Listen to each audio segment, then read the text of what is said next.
Olá, tudo bem com vocês? Comigo está bem. Aqui é o Leandro, para quem não me conhece, e hoje vou falar um pouquinho sobre o capítulo 13 do Evangelho segundo o Espiritismo. Que a sua mão esquerda não saiba o que a direita dá, ok? Mas, antes de mais nada, sempre vamos fazer uma oração, rogando ao plano espiritual, rogando aos mentores que nos acompanham, aos mentores da nossa casa, aos mentores do nosso trabalho, do nosso estudo, às fraternidades amigas e, acima de tudo, ao nosso Mestre Jesus, a sua companhia e o seu auxílio. Que possamos nos sintonizar com o seu amor, porque é com ele e por ele que trabalhamos e servimos ao nosso Pai Celestial. Mestre amado, disseste que onde tivesse 2 ou mais pessoas reunidas em seu nome, que ali você estaria. Então seja bem-vindo.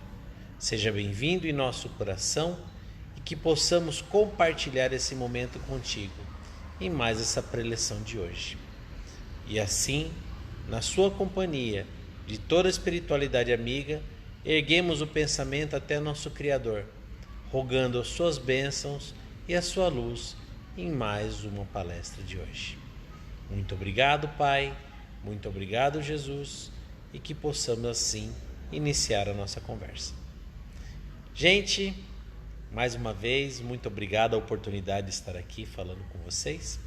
E hoje falarei sobre o capítulo 13 do Evangelho segundo o Espiritismo.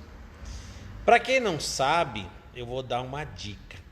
O Evangelho, não só segundo o Espiritismo, mas o Evangelho do Cristo, ele é um manual para a vida. Não é um livro para se guardar na cabeceira, não é um livro enigmático, mágico, daquele que você coloca dentro da sua casa para ele te proteger, ou mesmo carrega debaixo do braço para que ele afaste o mal. Na realidade, não tem nada que pode afastar o mal de você, a não ser as suas atitudes e o seu pensamento. Porque nós somos seres imortais, seres espirituais, vivendo uma experiência na carne. Então, tudo que nos traz de essência, tudo que nos traz de verdade, é no espírito e não na carne. Nossa carne é apenas um veículo para o nosso aprendizado, para o nosso aprimoramento. Então o que acontece? Estou querendo dizer o seguinte: o Evangelho ele só é útil se a gente ler, se a gente entender e principalmente se a gente praticar, se a gente viver, se a gente sentir o que temos que fazer, o que é certo, o que é correto.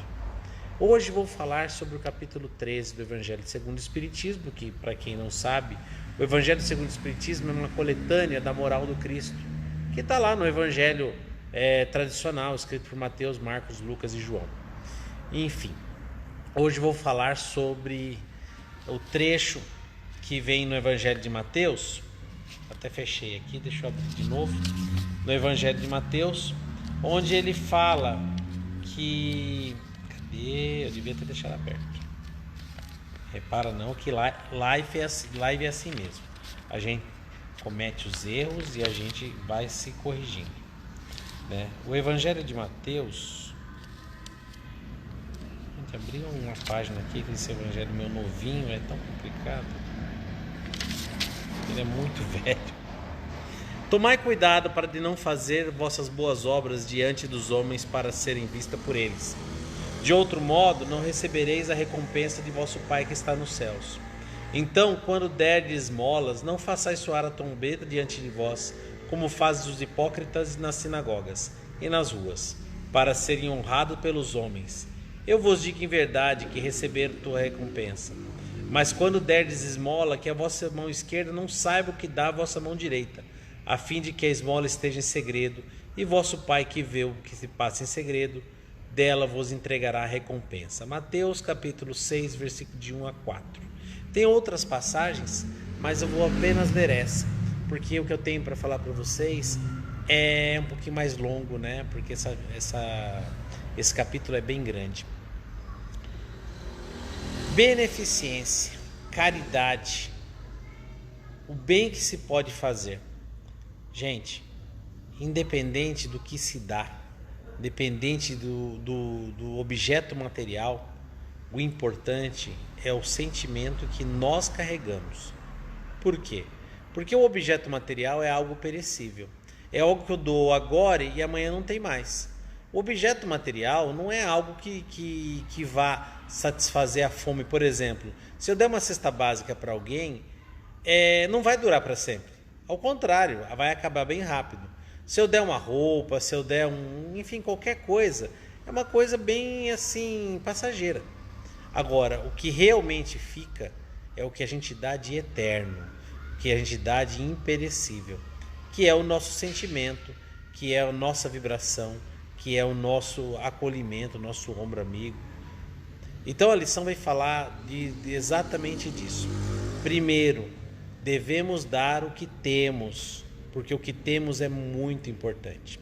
Segundo, devemos fazer o bem pelo bem, porque é o certo, porque é o direito, e não para poder justificar ou mostrar para alguém, ou mesmo para Deus, porque muitas vezes a gente faz o bem para mostrar para Deus, para mostrar para o Criador do universo, como se ele não soubesse o que a gente leva no coração, para mostrar o que a gente é direito, mostrar que a gente é certinho, mostrar que nós somos perfeitos.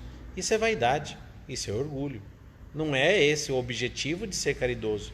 Imagina, é a mesma coisa eu, em nome da paz, estabelecer uma guerra. Eu, em nome da saúde, provocar doença. Então, qual é o nosso trabalho?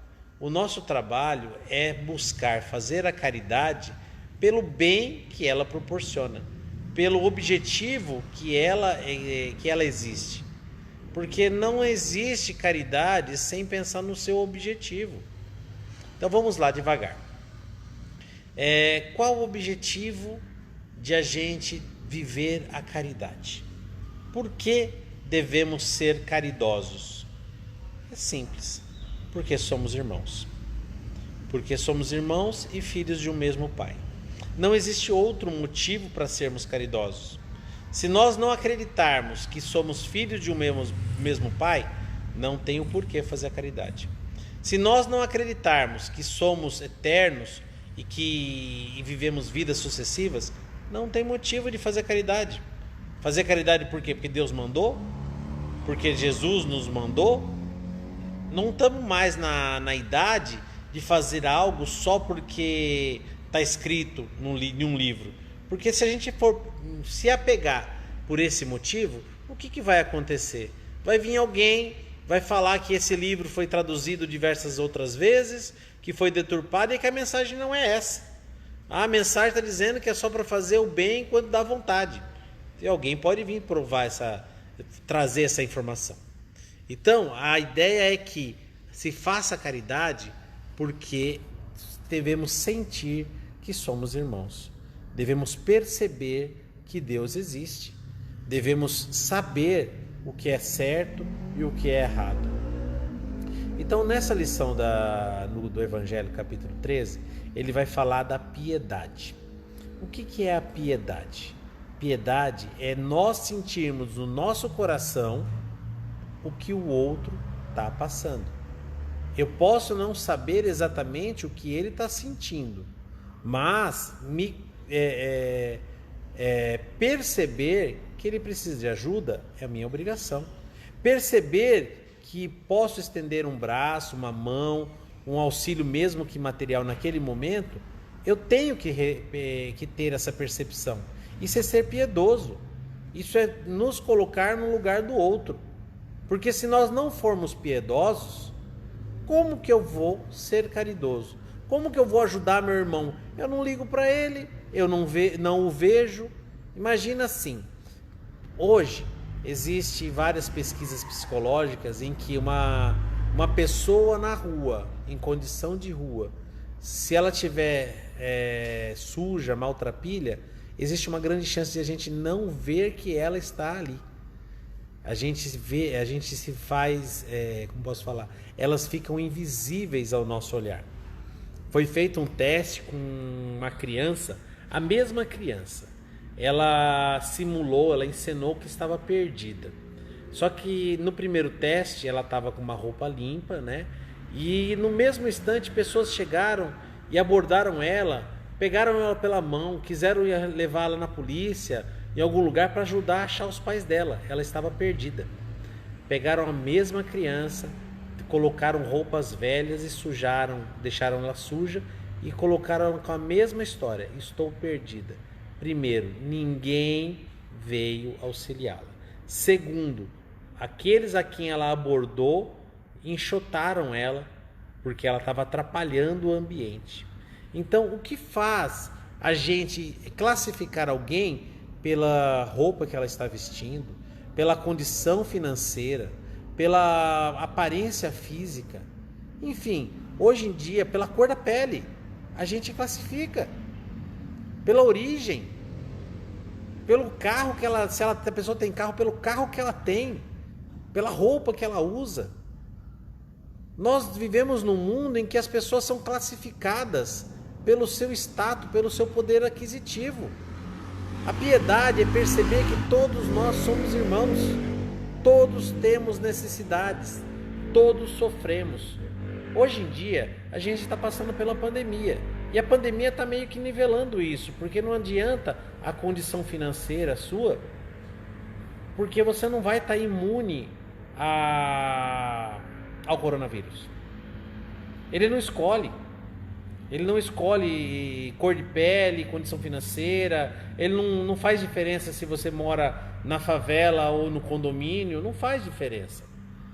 Então, o que acontece? Nós estamos aprendendo a ter piedade. Então, muitas pessoas estão preocupadas com aqueles que estão sem trabalho, aqueles que estão sem emprego, aqueles que não estão podendo ganhar o seu pão. Isso é piedade. Essa pandemia está desenvolvendo a piedade no ser humano. E a piedade caminha para onde? Beneficência. Uma vez que temos a piedade, buscamos amenizar a dor, o sofrimento do outro. E esse é o nosso trabalho. Buscar ajudar a quem está à nossa volta. Ajudar de uma maneira material, dar a ele dinheiro? Não necessariamente. Às vezes o que a pessoa precisa é um olhar, um ombro amigo, alguém que reconheça ele como um irmão, como uma pessoa importante. Porque quantas vezes as pessoas cometem os atos mais deploráveis porque não se acham integrantes da sociedade. É sabido que muitos marginais, olha o próprio nome diz, marginal. O que significa marginal? Ele não está no centro, ele não faz parte do grupo, ele vive à margem do grupo. Por quê? Porque o grupo o excluiu, ou ele se sentiu excluído pelo grupo. O mundo hoje ele é muito excludente, ele coloca todo mundo que não faz parte do grupo para fora. É o que a gente hoje classifica como minorias. E nós devemos caminhar para sermos includentes. Nem sei se existe essa palavra, gente. Se não existir, não tem problema.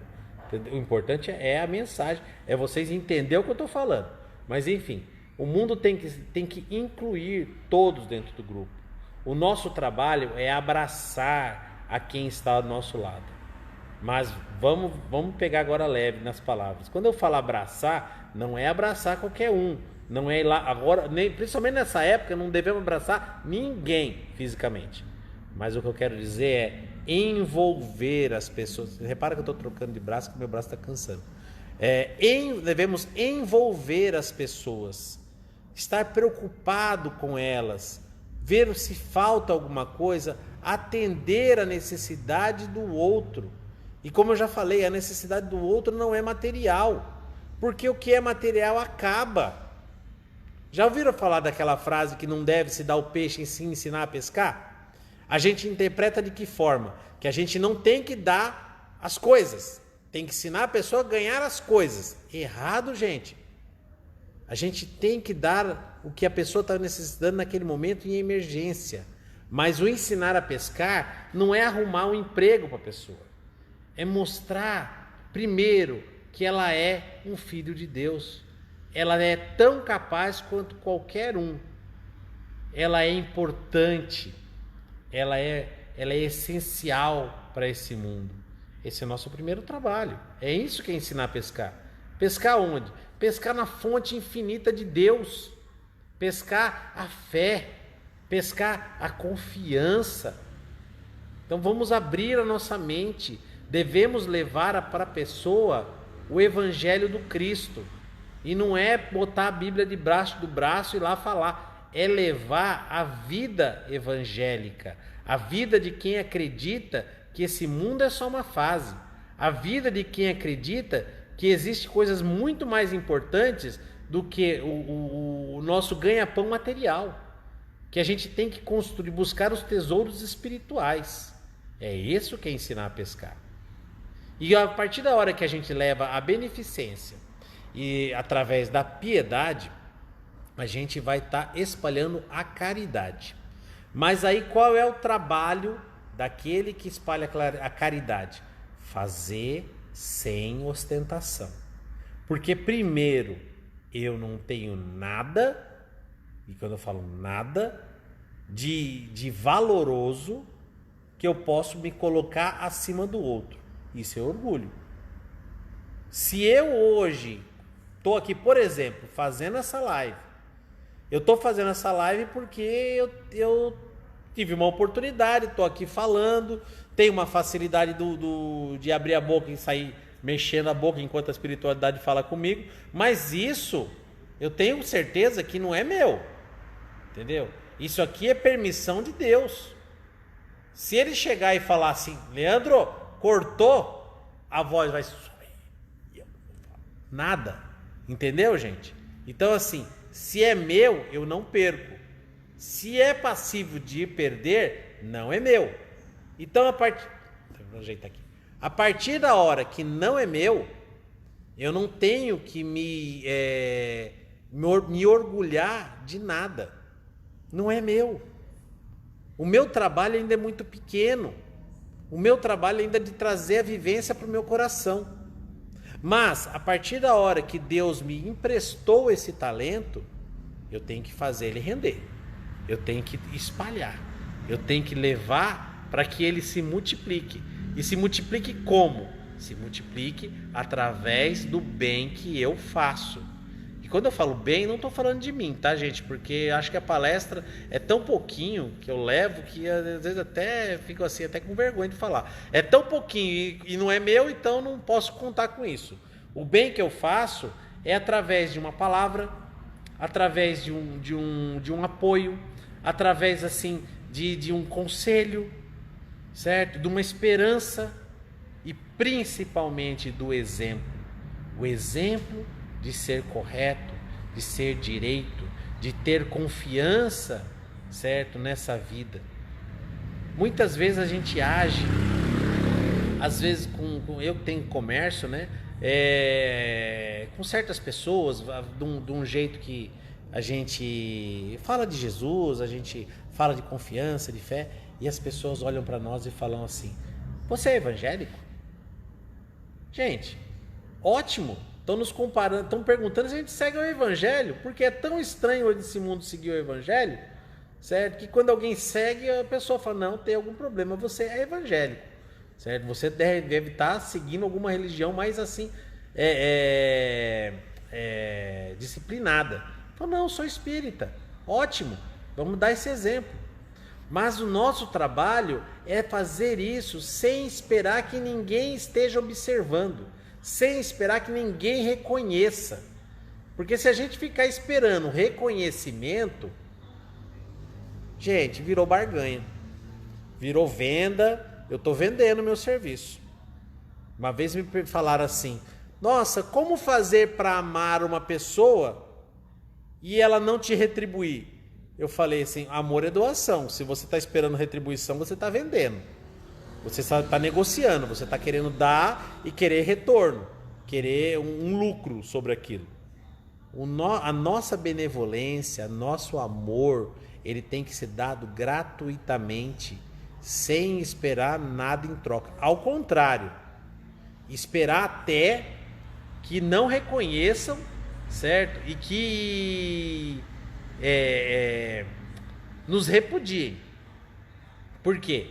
Porque a princípio vão duvidar do que a gente fala. A princípio vão se negar a escutar o que a gente fala.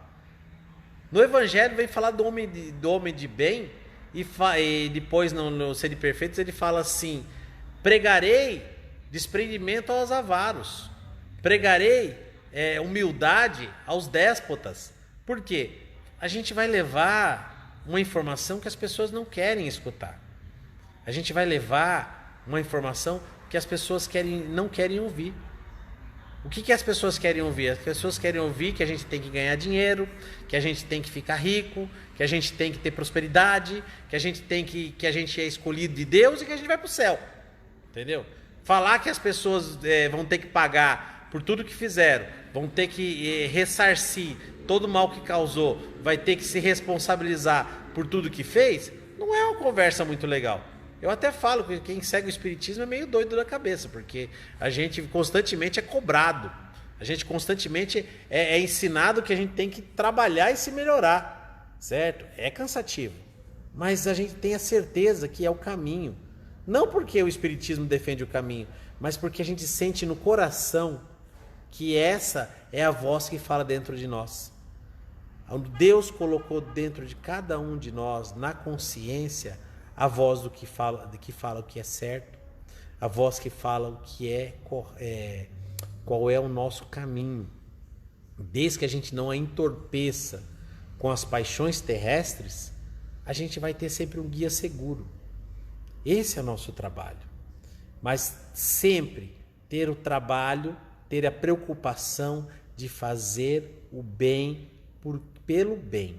Ajudar porque é o certo. Não colocar nenhum outro sentimento junto da caridade, para não estragar ela. Porque a caridade só é verdadeira se ela for humilde e desinteressada.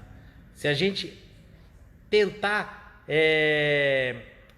contar para o outro, certo? O que a gente fez de bom, ela deixa de ser humilde e deixa de ser caridade, se torna ostentação. Então, qual que é o nosso trabalho? Fazer o bem, ajudar o próximo, e quando eu falo ajudar o próximo, é realmente estender a mão a todo momento. Às vezes, o estender a mão é estar numa fila de banco, enquanto está todo mundo xingando o caixa, porque está demorando, você falar: olha, vamos ter um pouco de paciência, ela está fazendo o melhor que pode. Às vezes numa fila de posto de saúde, os postos de saúde estão tudo louco ultimamente, segundo a Sandra vem falando para mim, está tudo louco, porque como tem que atender o Covid, não dá para atender o que não é Covid, e fica aquela loucura. Gente, paciência com os profissionais de saúde, paciência com quem está sobre um estresse pesado, com medo de pegar essa doença e levar para os seus familiares. Isso é caridade, certo? Compreender a necessidade do outro, compreender o problema do outro. Isso é amor, isso é caridade. Devemos compreender, devemos tentar amenizar o sofrimento daquele que está ao nosso lado. Às vezes o sofrimento não é sofrimento de comida, não é sofrimento de dinheiro. Às vezes o sofrimento é, por exemplo, um pai que tem um filho adolescente que sai e não fala para onde vai, que não fala o que faz. Isso é sofrimento. E qual é o nosso trabalho? Tem fé em Deus, Deus protege, Deus há de conduzir. Confia mais nele, seja mais próximo do seu filho. Esquece o que a vida te ensinou sobre hierarquia entre pai e filho e ama verdadeiramente o seu menino. Ele vai estranhar no início, mas você está aqui para ser diferente, você está aqui para servir de exemplo e pedir desculpa quando errar, porque o que o jovem às vezes não aceita é que o adulto se ache perfeito. Então eles querem ver pessoas humanas, certo? Pessoas que estão buscando aprender. Então isso é uma caridade. Levar essa palavra para um pai que está sofrendo, levar a palavra, levar o consolo para uma mãezinha adolescente em que a família inteira está pegando no pé e criticando porque ela engravidou. Levar a palavra dizendo que nada acontece sem a permissão de Deus. Se aconteceu, existe um motivo. Então, abrace, cuide. Esse é o nosso trabalho. Se fosse um filho meu, se fosse meu irmão, se fosse minha mãe ou meu pai, o que eu faria?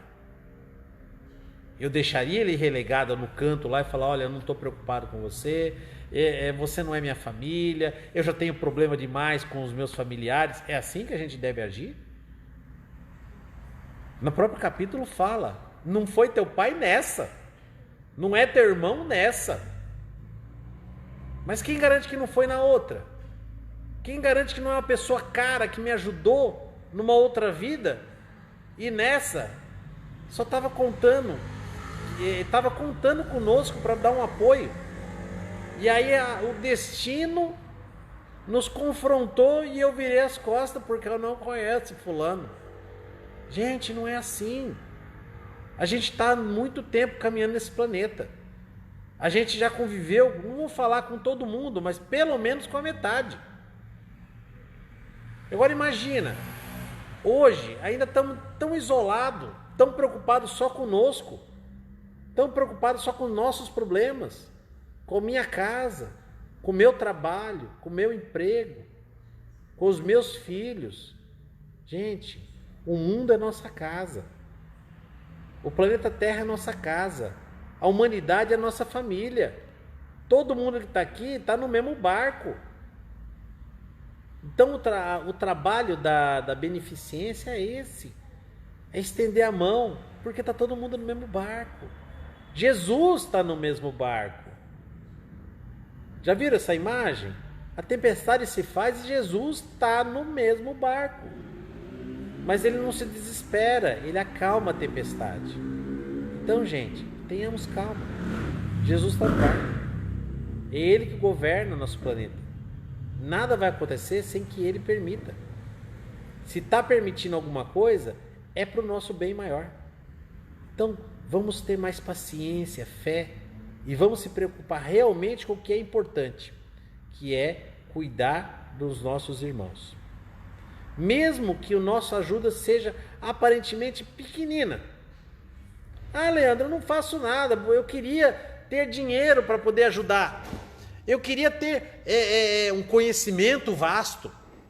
Aí eu queria ter recursos.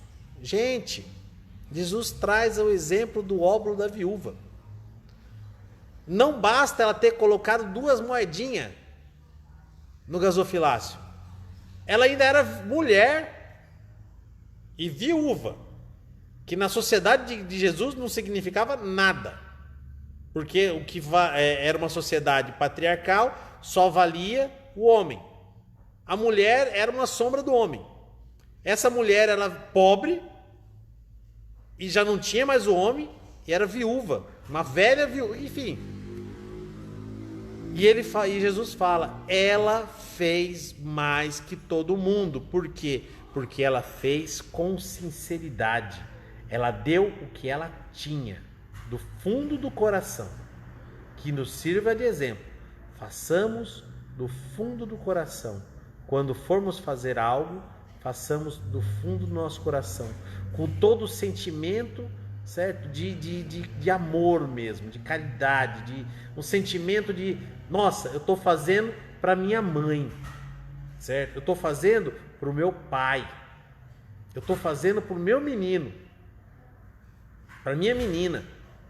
É isso que a gente tem que fazer. Esse é o nosso trabalho. E falar só para nós, porque só importa para nós o bem que a gente faz. O outro recebe e agradece e amanhã esquece. Por isso que também nesse capítulo fala: e os benefícios pagos por ingratidão? Eles são normais. Emmanuel fala: a mesma mão que agradece, apedreja. As pessoas não estão prontas para agradecer. E é bom que elas não agradeçam. Porque se elas agradecerem, a gente vai o quê? Ficar orgulhoso. E a lisonja é algo que nos corrompe a alma.